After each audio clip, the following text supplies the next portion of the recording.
So thank you so much, Ann-Marie Fallon, for being here today at Homegrown, the amazing Homegrown Private Members Club in London. So we have met briefly Yes. beforehand, but I really want to talk to you today. So the reason I say that is that I know a little bit about your journey and your passions and what you're trying to do in the industry. But I think what really struck me when we first spoke is, your journey as a woman in architecture and experiences. And I just would really love for you to share those today, if that's okay. Yeah, absolutely. It's quite a big topic at the moment, like even within our own practice at the moment and just out in the industry for sure. Well, I'm from Ireland, excuse my cold today. And so I graduated in Ireland from my architecture degree, and I work with a company now called Archetype. And I graduated in the Irish recession. So, the Celtic Tiger definitely went bust when we came out of university. Most of us emigrated. Only a handful of us are actually still in the industry. People re-educated themselves and left the industry. We had quite a heavy female graduation presence, I think, from what I remember. And I went to work in fashion for half a year with a good friend of mine for a very well-known English brand. And was actually trying to get into their interior architecture department, and then that fell apart. And then I began training, just a lucky break, training unemployed tradespeople for the new Part L regulations in Ireland at the time. There was this seismic change. They were slightly ahead of the UK in terms of regulation change. And I was, a fresh-faced 24-year-old girl teaching, very disenfranchised, disgruntled tradespeople and craftspeople in Ireland because of the recession. They'd been made redundant. The construction industry went pot.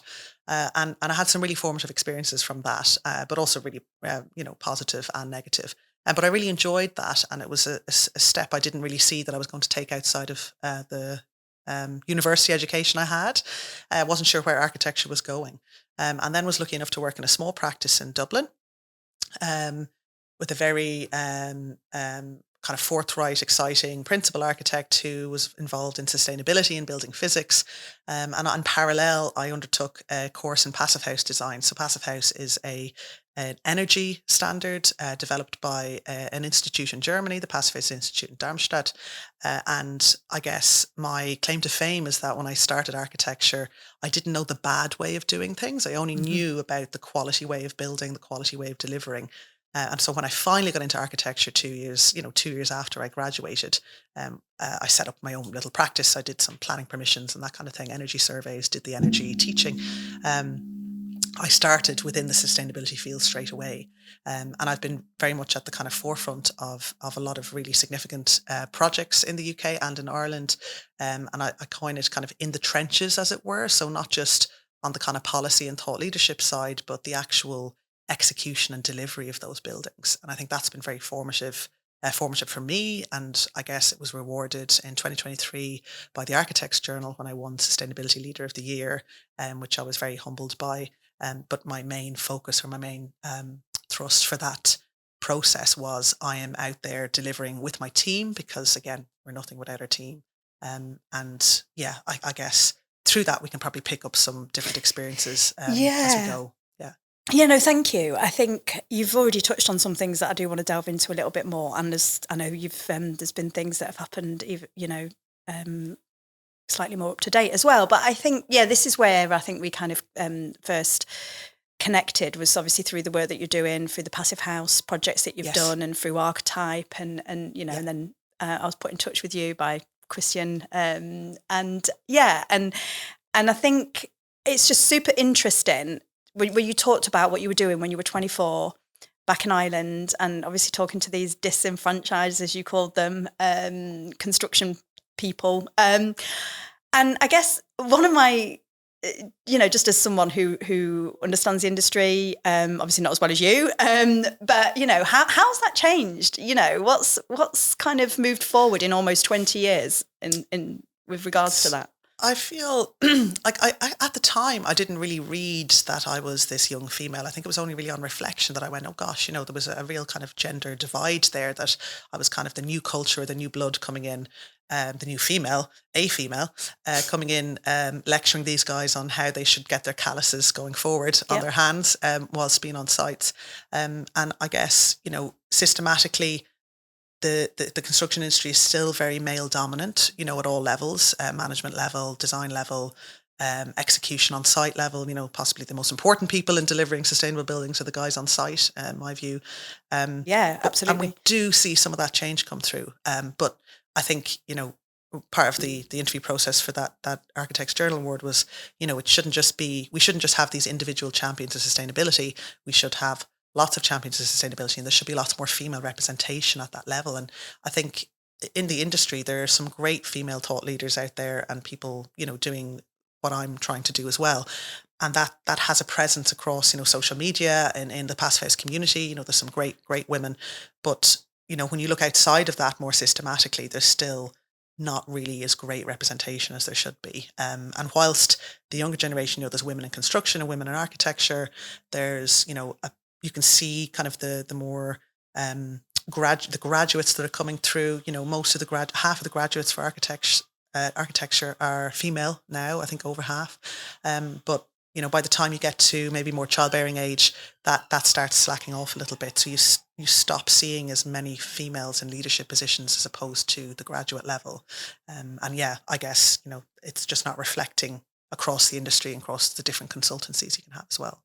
There's two really key points that I wanted to pick up on what you've said there. And I think that the first one, I was trying to remember what I want to say and not lose my thread, but is about, I think you touched on the point about how within sustainability in construction, you do see a lot of women. I see this a lot. It tends to be that I am not the only woman in the room when I'm talking about sustainability, which is really interesting. Okay. Yeah. But so what, even though we are, representative within that sphere of the industry, we're still not making the progress that we need to make.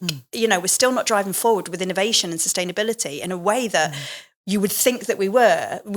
Considering as well that this is something that you were doing nearly 20 years ago. Yes, it was, yeah. Why do you think that is?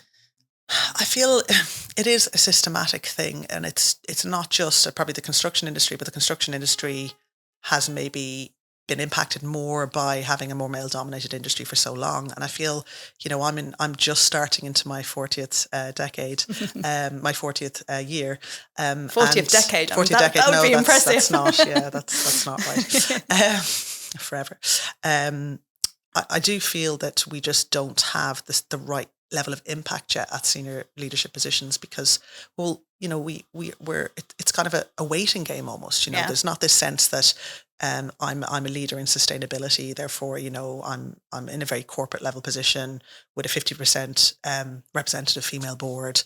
In fact, Archetype does have 50% leadership at the senior position, but that's only been in the last couple of years. So change is happening, but it's very slow to change. And I think that a barrier, and only I've just experienced it myself in the last few years, a barrier can be that kind of tension between getting through the glass ceilings, being a leader, being a female leader, and then maybe also coming to the end of your childbearing years or, having children in your 30s really clashes with that prime time that the workload and the work life needs you the most as a leader. Yes. And that is the clash, I think, for me, it's stopping that through. So, it's not like, there's supportive people at senior level, including men, that are trying to bring you through that glass ceiling, but it's really the industry set up around you is not very equipped to allowing that flexibility and leadership with family life work well together. Yeah, absolutely. And I think, this kind of does bring me back as well to talking about what you said, how, it's great Archetype, that they're progressive, but I still, I think across the industries, it's still it's up and down, Yeah. It's not really, the dial hasn't really shifted in a long, long time, but it's around 14%, isn't it? I think of women in the industry as a whole. Is that right? Yes. I think the broader construction industry, yes. And architecture is a little bit higher. Maybe some of the consultancies are a little bit higher, but not as much as you would think. Well, It's interesting actually, because I think you're right. That's what I was going to say as well, is that you mentioned there about how, there's often an even split in terms of, when graduates are coming out of their study and their university. But it's retain. I think this is what I was trying to get to, is it's the retention, isn't it, as well? It's how do we make sure that we're retaining those architects and making sure that we are seeing them rise up the ranks and, and not experience or, are able to shatter that glass ceiling. Yeah. But that does bring me on to what I wanted to talk to you about as well, because obviously you, not obviously, because listeners don't know, but I do know that you, not that long ago, had your first child. Is that right? Yes, I did, yeah. And so I'd be really interested to know kind of, because me personally, I didn't realise, what was going on and all the barriers that existed until looking, backwards. So what are you seeing? What's changed for you, or what have you noticed since having, since becoming a mother? I would like to think that I have a really strong work identity, and probably in hindsight over the years, maybe it's been a gender-based thing, but I worked really hard. I was people would joke and say, oh, you're a bit of a workaholic. But I really enjoyed my work. I worked to live instead of living to work, I guess, for quite some time. And I guess having a child is a bit of an earth-shattering event, and you come back to work thinking, well, I'm going to, I did a few conferences, to be fair, on maternity leave in Austria, and I, did some silly things like that instead of resting and enjoying motherhood at that time.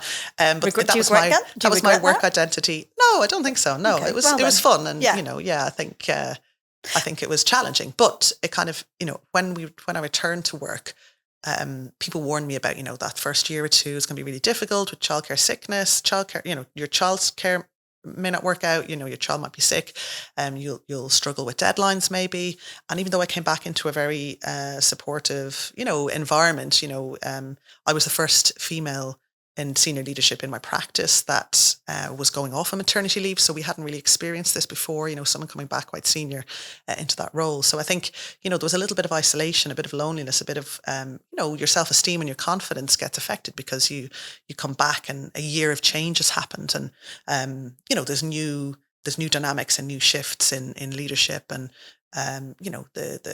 a lot happens in 12 months, really, doesn't it? So as much as I stayed in touch, and I used my keeping in touch days to stay in touch quite a lot, the perception of my role and kind of where I was going, I think there was just a little bit of a reset in that I didn't expect to have. And I think a lot of that was me and maybe the kind of bias I carry for my own return, rather than saying, oh, I'm blaming an organization or anything. But it's just, I think it's very reflective of what a lot of women are experiencing. And I'm doing a maternity reflections piece in Archetype at the moment, just about people's return generally. And, the stories and the narratives that are coming out of that, even in a supportive workplace, are, awful to hear, that someone comes back and feels, they have, they're wondering where they are and they're trying to kind of get back into their position.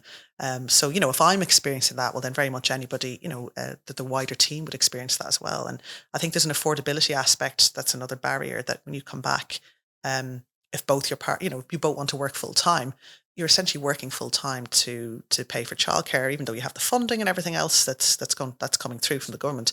There's still, there's still difficulty in trying to balance, depending where you are in the country. So, we're lucky I'm not in London per se, but the affordability aspect in London in particular, the cost of living, the BD Online did a really great article on that recently about women and kind of affordability in architecture for people to have families and continue on in any position in architecture, never mind leadership positions. So yeah, I found it quite difficult, which I was more surprised at, because I just thought, oh, it'll all be fine. It resonates a lot. Yeah. With me, it's interesting you mentioned there about the work identity, and I think that there's a lot of truth in the fact in the idea that women have to work a lot harder to get where a man would get. And again, I don't necessarily think that is just construction specific. I do think it can be harder in construction because of, outdated cultures and mindsets. But I think, I don't know about you, but when I didn't realise all of that when it was happening for me at all, I didn't see all the invisible barriers.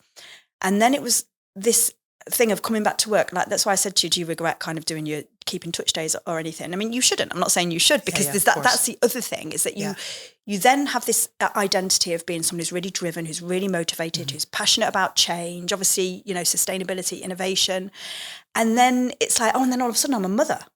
And okay, what does this mean? And how am I? Because then there's so much pressure then to, well, now you're a mum, you need to take a step back, and you need to. So juggling there's another bias there where it's kind of like, let's take the pressure off you. Yeah. But actually, that's not what you want to hear. You would just want to feel better supported around the pressure points and have that work identity maintained, I think. And you're absolutely right. I mean, over the years, a colleague came to me while we were both working late one night and said, I feel like my perception of you is that you're working twice as hard as the men here to get as far as you are. And I guess, I felt really bad that I wasn't a good role model then for that person. I thought, right, well, I'm working long hours. She's not, that's not been an inspiration to her, even though, I mentored her in different ways. But it really stuck with me, because I felt like, wow, is that the perception of women when you are working hard, when you get through the glass ceilings, that actually the younger generation think, oh, that can't be me, because I'm not going to do a 70-hour week, or, there's a bit of a barrier there as well, in that way. And I think we in leadership, we need to make sure that's not, that's not good leadership. We shouldn't be modeling that. And this is another thing about how, and I think we did touch on this when we spoke last time, about how a lot of the time women do hold women back, because women, I don't know if you. It's interesting, I think I spoke even about my own kind of maybe bias before I had children. You don't really understand kind of the impact that having a family can then have on your work identity. But also, I think women come from a culture of having to work really, really hard to get where they get to. Mm-hmm. And that can come across then kind of quite poorly when, you're in an environment maybe that's more female, and there's not maybe as much, your own kind of bias perhaps limits how you support people that are more junior to you. Yeah. Because maybe you've had to work so hard to get that position that you kind of project that onto your peer or your colleague. And I think it's quite a difficult topic to talk about, but I do feel kind of at times, and from anecdotes I've had over the years, that we have to be very aware as women that we're not becoming kind of unconsciously unsupportive of each other. So it's great, to have representation and leadership. It's great that we can have mostly female-led teams in certain industries or across certain parts of architecture.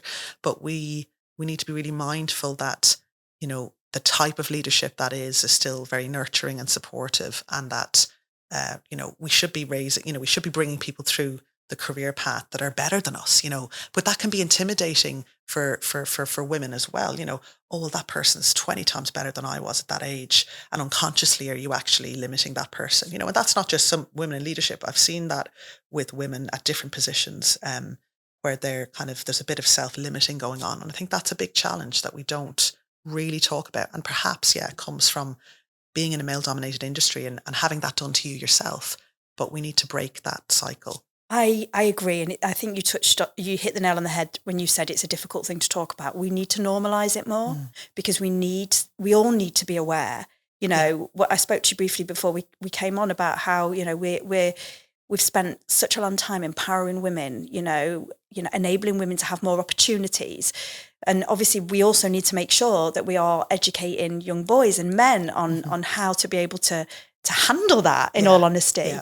But also as well, we as women, we also need to understand what's going on for us, and because you mentioned a lot of women can hold, kind of the perception of what it looks like, and the barriers that we have to go through, and how we have to work harder. And then that almost makes you protective and fearful. Yes. Yeah. I've had it time after time after time where women, I do believe that in construction, doors have been opened more by men than women.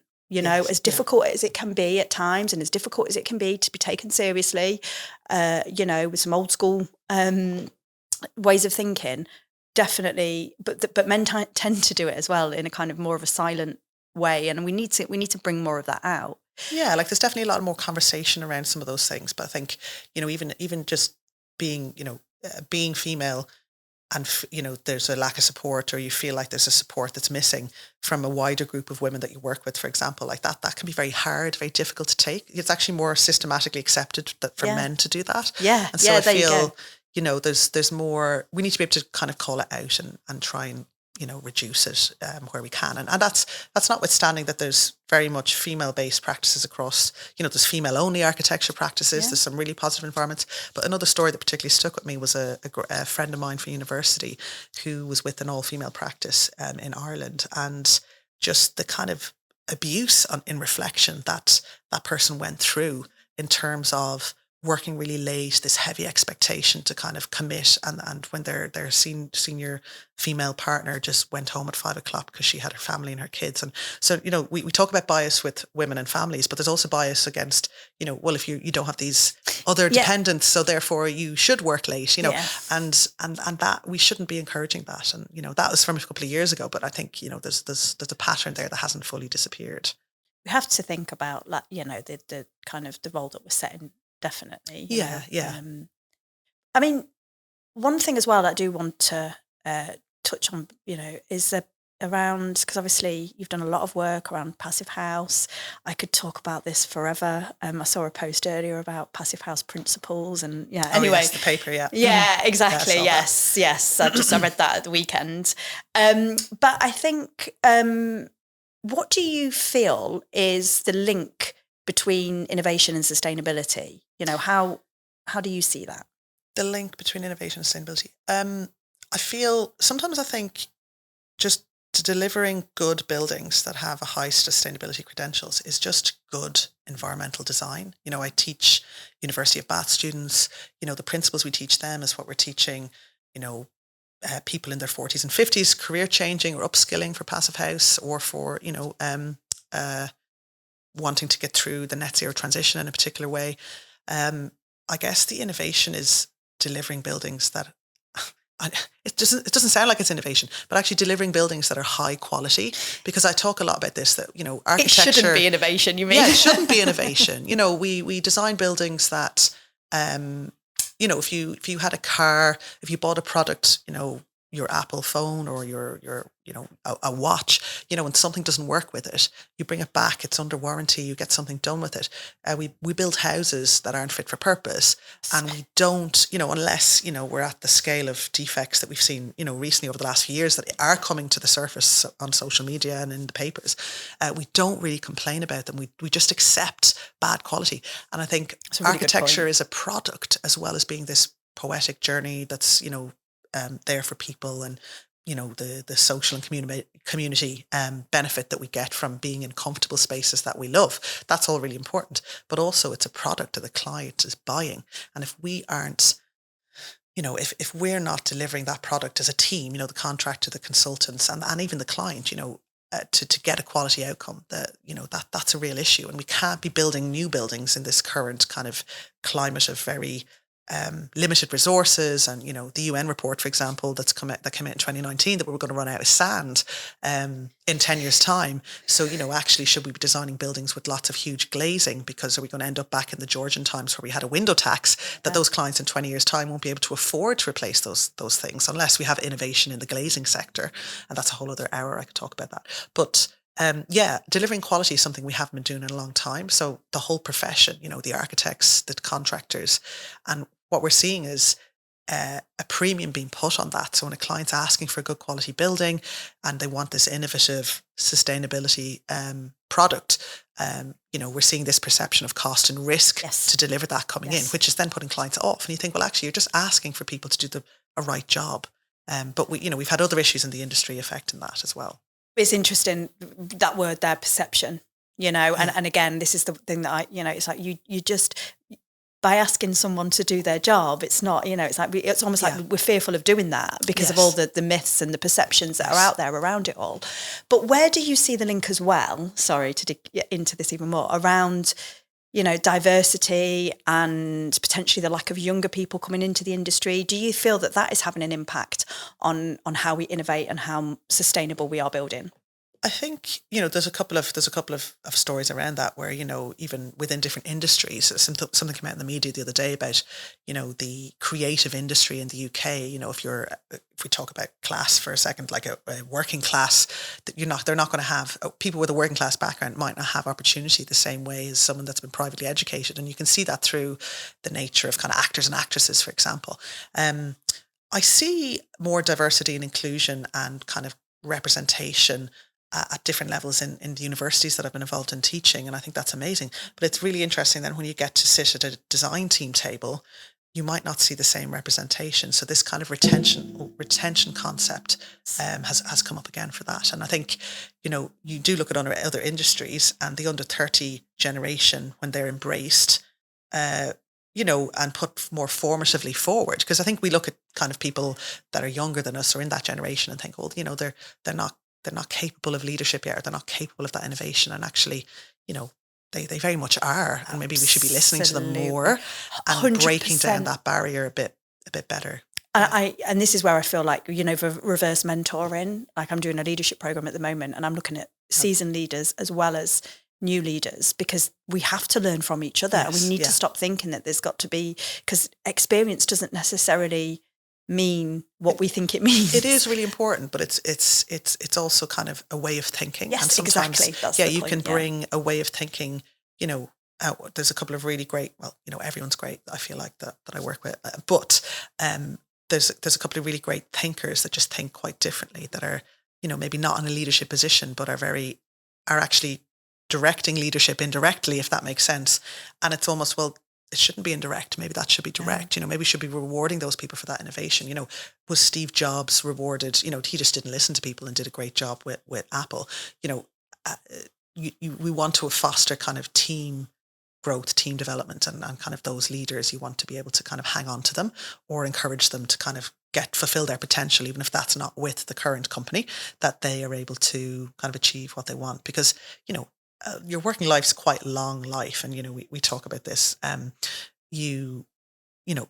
you are an innovator or a kind of entrepreneurial character, that comes out a lot earlier in certain generations than you expect. And, you don't have to wait until you're in your 50s to be rewarded for that. You should be rewarded, when you show that kind of promise. And businesses should be rewarding that, rather than letting that kind of style of thinking go as well. Yeah, we need to foster that. Absolutely. The cost of losing that person. Within, yeah.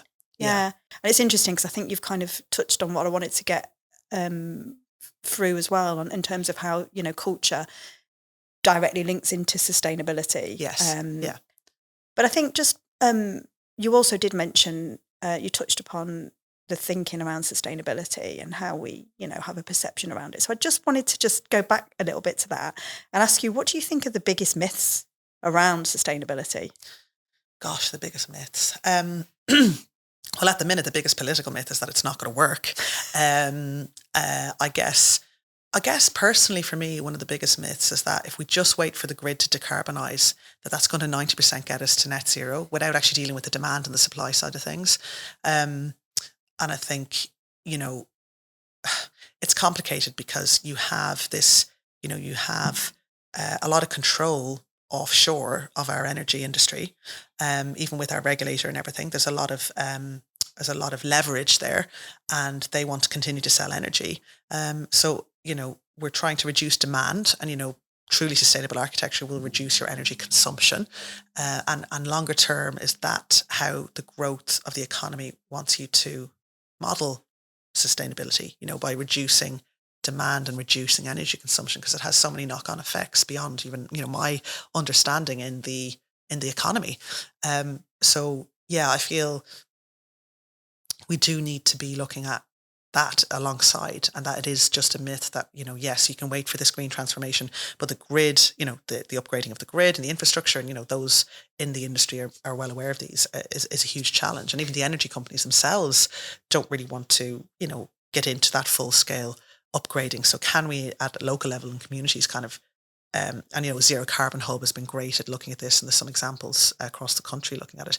How can we facilitate that more locally rather than waiting on grid infrastructure to change and, wait. And also the other thing is that if we just wait for that grid infrastructure to change and we design for net zero now. So if someone comes to me with a brief and says, oh, I want to design a net zero building, it's kind of like, well, the building is going to use energy. So it's not truly net zero. It can be zero emissions, but it'll be kind of time stamped and be zero emissions in the future. Mm-hmm. But we can do a lot to reduce the consumption now. And it's about trying to inform clients that, reducing the consumption and getting that kickback from the cleaner grid later is the price worth paying to avoid, stranded assets and all these other things. They're kind of quite technical, dispelling of myths. No, but I think whilst they are technical, I think that you've hit on, the point about, and this comes back to what you were saying earlier as well, about how, this can't be just about an individual or a group. It's about community. Collaboration, it's about community. And community. And it's about everybody coming together, and it's about everybody, having open and honest, real conversations about what sustainability means. Yes, yeah. Because, and everybody will interpret it different. Yes. And I think we need to stop thinking that this is this big, scary thing. And, and if we don't, and we can't wait. We can't wait for that to happen, can we? We have to, like I say, do what we can do and look at innovative ways on a day-to-day basis to do that, which is what you touched on there. But for me, this is why we need the younger generation. We need to change the perception of the industry. Yeah. Yeah, absolutely. And I mean, I think they're really uncomfortable conversations, that if you have cross-industry to try and get the message across, you could have that really great level of understanding within the team of someone you work with, but perhaps their leader doesn't quite see it in the way that they should, or maybe the client isn't as fully as informed as they could, but actually the younger generation in that client organization have been, maybe battling for years to try and get change to happen. And so, there's a swell of energy out there that just want to start applying this change and executing it. Whereas I think, we're still a bit nervous about it and just talking about it at kind of senior level or kind of, say, client, informed client level. And I think clients are really key to that as well, and the kind of teams that work with clients, so that we're bringing that change about and that they're knowing what they're getting for their money. That's that kind of, what is the, monitoring buildings, making sure that they actually work, feeding that back. The younger generation iteratively, I feel are much more attuned to understanding why you would do that. Whereas maybe in other parts, there's a kind of systematic lack of understanding that that's valuable information. Yeah. And I think the younger generation are more aligned with what we're trying to achieve. They care more. They're more conscious. The university students I teach, they're far more conscious and aware even than I was when I was kind of finished my education. I was thinking about the other day, I remember being a child seeing the kind of the ads on the TV to say, turn the tap off when you're brushing your teeth. That was the first kind of little nugget about kind of the world having a problem back in, the early 90s, late 80s. I'm still having that conversation with my children. Yeah.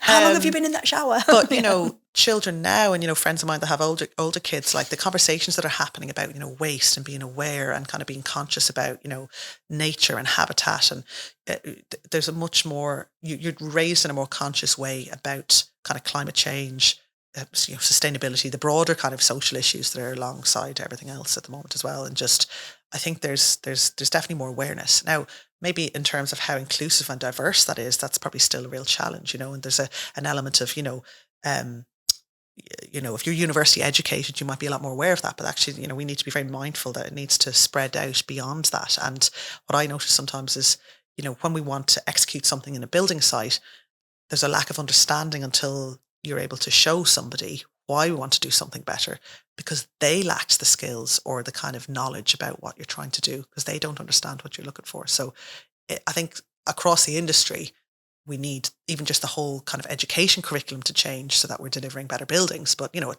moves beyond that as well. The education curriculum and also communication. Yes. Yeah. Absolutely. Yeah. Well, thank you, Ann-Marie. It's been a fascinating conversation, and I could honestly continue and delve more. I know that we could sit here and talk for hours, I know, but thank you so much for being an excellent guest, and for sharing all of your knowledge, your information, and for doing what you're doing in the industry. Thank you. And you too. Thank you. Keep doing it, and I can't wait to see the next award that you're going to win. Well, it's not all about awards, but I know. They're nice every now and again. They are. It's nice to be recognised. Yeah. Well, I think that's good. And that's, again, a female thing of going, oh gosh, that was only a little award. And you just think, no, actually just celebrate that, at that one point. Yeah, I'm trying to get my head around, kind of not trying to like minimise it and trying to be like, actually it's brilliant, this is what I've done, this is great. So do the same. Shout about it. Yeah, absolutely. Okay. Thank you. Thank you so much. Thank you, Ann-Marie.